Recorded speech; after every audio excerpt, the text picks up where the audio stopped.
ہمارے خداؤں کے ساتھ یہ سب کچھ تم نے کیا ہے؟ تو حضرت ابراہیم علیہ السلام بولے میں نے نہیں بلکہ اس بڑے بت نے یہ کام کیا ہے، یا اگر یہ بت بولتے ہیں تو آپ لوگ ان سے ہی پوچھ لو کہ کس نے ان کے ٹکڑے کیے ہیں۔ حضرت ابراہیم علیہ السلام اپنی قوم کو یہ احساس دلانا چاہتے تھے کہ ان کے جھوٹے خدا تو بولنا بھی نہیں جانتے، یہ تمام لکڑی پتھر کے بے جان ٹکڑے ہیں جو اپنی حفاظت بھی نہیں کر سکتے۔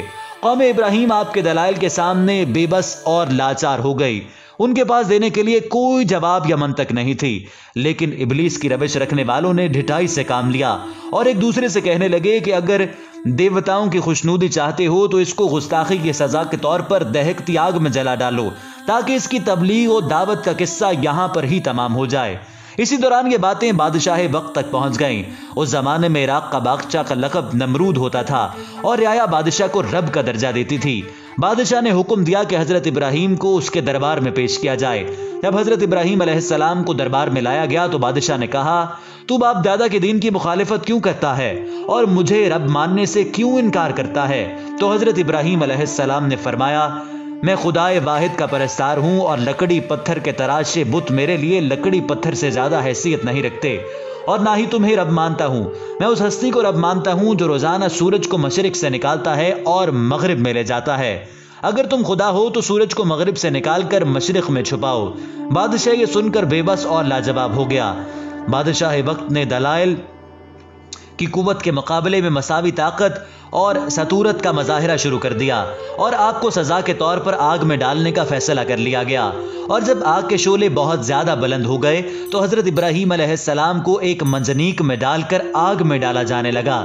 جب حضرت ابراہیم علیہ السلام کو باندھا جا رہا تھا تو آپ کی زبان پر یہ الفاظ تھے تیرے سوا کوئی معبود برحق نہیں، اے تمام جہانوں کے پروردگار تو پاک ہے، تیرے لیے ساری تعریف ہے، تیرے لیے ساری بادشاہی ہے اور تیرا کوئی شریک نہیں۔ اور جب پھینکا جانے لگا تو آپ کی زبان پر یہ کلمات تھے ہمیں اللہ ہی کافی ہے اور وہی اچھا کارساز ہے۔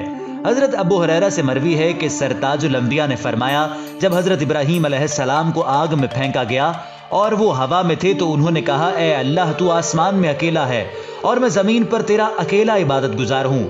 بعض علماء نے بیان کیا کہ فضا میں حضرت جبرائیل علیہ السلام آپ کے پاس آئے اور کہا اے ابراہیم کیا آپ کو کوئی ضرورت ہے؟ تو آپ نے کہا میرا رب بہتر جانتا ہے، مجھے آپ سے کوئی کام نہیں۔ حضرت ابراہیم علیہ السلام کا یقین اور خدا پر ایمان دیکھ کر خدا کی رحمت جوش میں آئی۔ حضرت ابن عباس سے مروی ہے کہ بارش کے فرشتے نے کہا مجھے بارش برسانے کا حکم دیا جائے، لیکن اس سے پہلے ہی اللہ کا حکم جاری ہو چکا تھا۔ ارشاد باری تعالیٰ ہے ہم نے فرما دیا کہ اے آگ تو ٹھنڈی ہو جا اور ابراہیم کے لیے سلامتی بن جا۔ حضرت کعب بیان کرتے ہیں کہ اس روز زمین کے انسانوں میں سے کسی نے بھی آگ سے فائدہ نہ اٹھایا اور آگ نے صرف حضرت ابراہیم علیہ السلام کی وہ رسیاں ہی جلائیں جن سے انہیں باندھا گیا تھا۔ منہال بن عمرول سے مروی ہے کہ ابراہیم آگ میں 40 یا 50 دن تک رہے اور فرمایا کہ جتنی خوشگوار زندگی میں نے ان دنوں میں گزاری ہے ان کے علاوہ کبھی نہیں گزاری، میری خواہش ہے کہ میری ساری زندگی اسی طرح کی ہو جائے۔ کافروں نے حضرت ابراہیم علیہ السلام سے بدلہ لینا چاہا لیکن خود ذلیل و خوار ہو گئے۔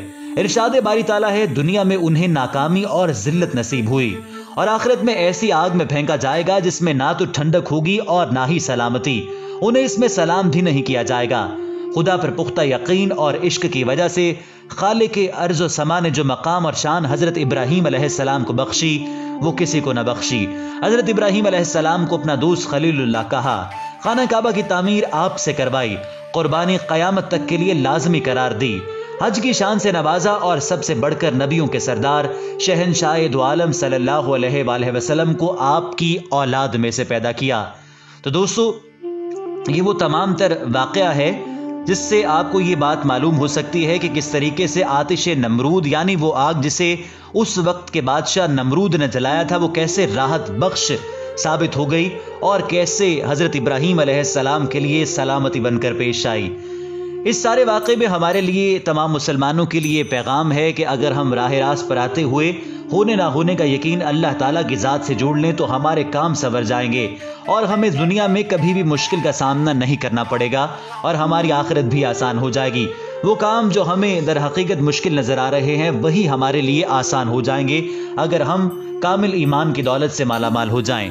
یہ ویڈیو آپ کو کیسی لگی؟ اگر پسند آئی ہے تو لائک ضرور کریں، کامنٹ سیکشن میں اپنی قیمتی رائے کا اظہار لازمی طور پر کیجیے اور ویڈیو کے اختتام پذیر ہونے سے پہلے آپ سے گزارش کرنا چاہیں گے کہ اگر ہمارے چینل کو سبسکرائب نہیں کیا تو رہبر ٹی وی کو برائے مہربانی سبسکرائب ضرور کر لیجئے۔